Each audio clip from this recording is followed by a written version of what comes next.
Good morning on this second Sunday after Pentecost. My name is Gary Mitchener, and I'm the pastor of St. Patrick Episcopal Church in Brunswick, Ohio. If you were able to hear this morning's gospel, you probably agreed with me that these words of Jesus, quote, "Those who eat my flesh and drink my blood abide in me and I in them." Those words sound really weird to us in this day and age. Years ago in my ministry, I'd been invited by a clergy colleague to fill in for him on a given Sunday. And the designated gospel was the very same gospel we just heard. So picture this. I'm reading those words of Jesus, quote, "Those who eat my flesh and drink my blood abide in me, and I in them." And I realized that there was a young elementary school child listening intensely to my every word. Suddenly, he blurts out loudly enough to be heard by the whole congregation, "Ooh, yuck, that's really gross." Of course, his parents were mortified, but I thought the kid was right on target. So I winked at him, and he gave me thumbs up. Now, I happen to believe that all of us abide in Christ, but in very different ways. For example, some of you St. Patrick folks, I happen to know, are caregivers for an aging relative. But isn't that a way of abiding in Christ? My partner Bill and I are good friends with a Jewish woman by the name of Eileen Collins, who for years has been leading Sabbath Eve services at Judson Retirement Community. And Bill and I often attend her services. We and Eileen share the same Psalms and the same Old Testament. So isn't she abiding in God by providing spiritual care and hope to so many others? Last Sunday, if you remember, I referred to how powerful it was to watch that 2-hour funeral service for George Floyd in Minneapolis. Since then, there have been 2 more services, with the final tribute and burial on Tuesday.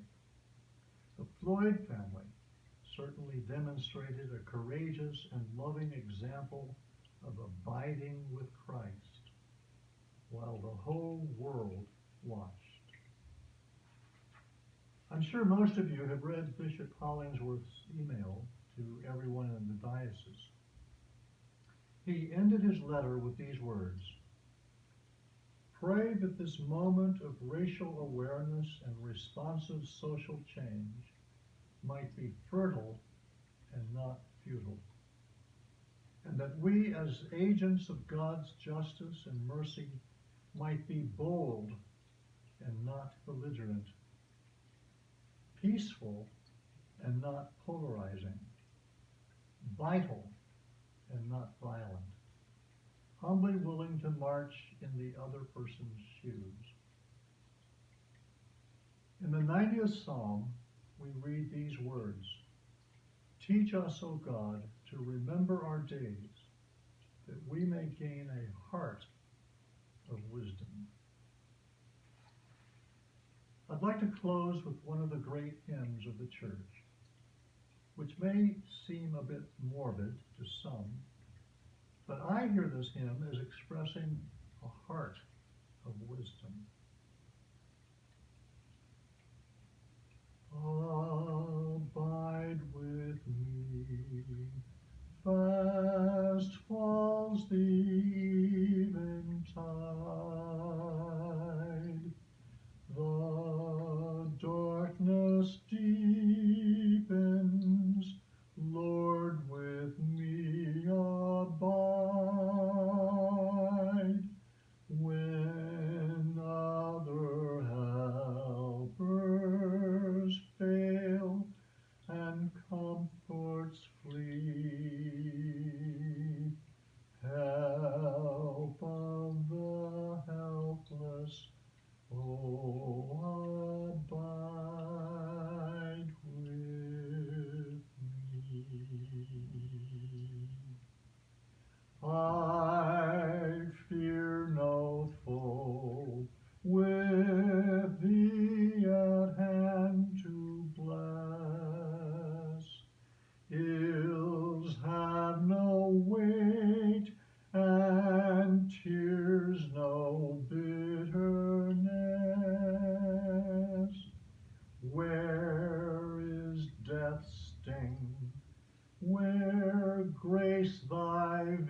Amen.